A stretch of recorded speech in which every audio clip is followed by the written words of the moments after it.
दर्जे 8 के अज़ीज़ बच्चों, आइए आज मैं आपसे मुखातिब हो रहा हूँ आपके चैप्टर नंबर पहले के इस सेशन में। और चैप्टर नंबर भी पहला है और आज आपसे मैं रूबरू ही पहली मर्तबा हो रहा हूँ। ये जो आपका चैप्टर है पहला, वो नज़्म से शुरू होता है और वो शायर हैं उसके पंडित ब्रजनारायण चकबस्त। चकबस्त तखल्लुस है उनका और उनका नाम पूरा पंडित ब्रजनारायण है।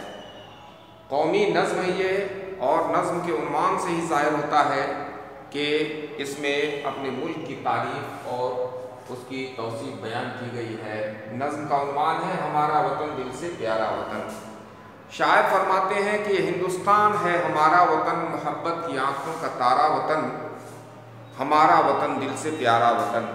वो उसके दरख्तों की तैयारियाँ, व फल फूल पौधे व फुलवारियाँ, हमारा वतन दिल से प्यारा वतन। हवा में दरख्तों का वो झूमना, वो पत्तों का फूलों का मुँह चूमना, हमारा वतन दिल से प्यारा वतन।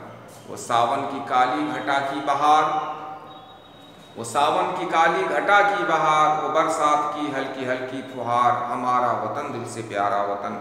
वो बागों में कोयल, वो जंगल के मोर, वो गंगा की लहरें, वो जमुना का जोर, हमारा वतन दिल से प्यारा वतन।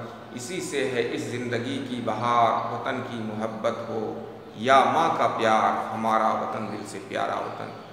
तो ये मुख्तसर से नज़्म जो है हमारे निसाब में शामिल पंडित ब्रजनारायण चकबस्त, जो अपने वतन की तारीफ़ और तौसीफ़ बयान करते हुए फरमाते हैं कि हमारा वतन हिंदुस्तान जो है वो हमें दिल से अज़ीज़ है। वो तमाम लोगों को जो हिंदुस्तान में रहते बसते और ज़िंदगी गुजारते हैं, ये तमाम के तमाम लोगों के लिए ये बहुत ही हर दिल अज़ीज़ है। ये फरमाते हैं कि यहाँ तरह तरह के फल फूल उगते हैं, तरह तरह के दरख्त हैं, नदी नाले हैं, और ये नदियों पर लगे हुए दरख्त जो हैं उसके पौधे जब हवाओं में झूमते हैं तो ऐसा लगता है गोया वो फूलों का मुँह चूम रहे हैं। इसलिए ये वतन जो है हमें बहुत अजीज़ है। ये सावन की काली घटा की बहार, यहाँ मौसमों का जिक्र करते हुए फरमाते हैं कि सावन में जब काली काली घटाएं छा जाती हैं चारों तरफ और हल्की हल्की बारिश होने लगती है, हल्की हल्की फुहार उड़ने लगती है, तो ये फुहार देखने में बनता है, इसका जो मंजर होता है ये बड़ा ही सुहाना होता है। लिहाजा हमारा वतन अलग अलग मौसमों का वतन है, इसलिए ये हमें बहुत अजीज़ है। यानी दरख्त अलग अलग किस्म के हैं, यहाँ अलग अलग तरह की बड़ी बड़ी नदियाँ हैं, बड़ी बड़ी और बहुत सारी चीज़ें जो दुनिया में एक ही तरह की हो सकती हैं, यहाँ हर तरह की चीज़ें पाई जाती हैं, यहाँ हर तरह का मौसम मिलता है। उसी के मुतालिक ये फरमाते हैं शायर कि वो बागों में कोयल, वो जंगल में मोर। ये बागों में जब कोयल कूकती है, जंगल में जब मोर नाचते हैं, घटाएं जब लगती हैं, और जब गंगा की लहरें जब उठती हैं और जमुना का जब जोर उस पर पड़ता है, तो ये देखने की बातें होती हैं। लिहाजा इन तमाम मनाजिर की मंजर कशी करते हुए शायर फरमाते हैं कि तमाम मंजर जो है हमारे दिलों को बड़ा ही खूबसूरत लगता है। लिहाजा हमें अपना वतन बहुत अजीज़ है। इसी से है इस ज़िंदगी की बहार। ये दुनिया में जो ये हिंदुस्तान एक अजीब किस्म का मुल्क है, जहाँ हर तरह की चीज़ें हमें देखने को मिलती हैं। हर चीज़ जो है यहाँ पर ये अनोखी नज़र आती है। दुनिया में कोई एक चीज़ मिल सकता है, लेकिन हिंदुस्तान में अलग अलग तरह की चीज़ें, यहाँ हर तरह की चीज़ें यहाँ देखने को मिल सकती हैं। लिहाजा हमारा वतन पूरी दुनिया में सबसे बेहतर है, बरकर है, और इसीलिए हमारा वतन हमें दिल से अजीज़ है।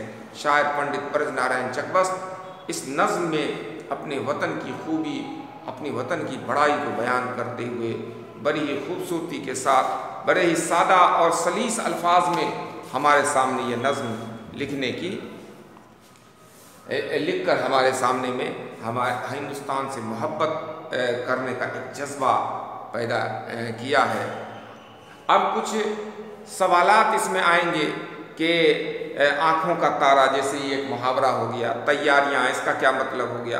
कुछ सवालात आएंगे जो दूसरे नशिस्त में हम लोग आएंगे तो दूसरी नशिस्त में इन बातों पर गौर करेंगे। तो आज की नशिस्त को हम यहीं पर रोकते हैं। चैप्टर नंबर पहले को आप भी पढ़ने की कोशिश कीजिएगा और अपनी तैयारी को मुसलसल जारी रखिए।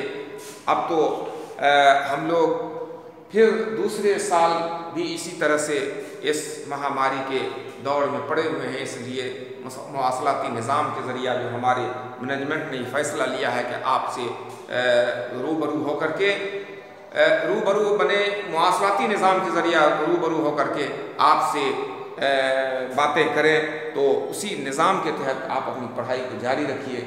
उम्मीद है कि आप अपनी तैयारी को इसी तरह से अपने उस्ताद-ए कराम के साथ मिल कर के जारी रखेंगे। आप से हम यहीं इजाज़त लेते हैं। आपका बहुत बहुत शुक्रिया।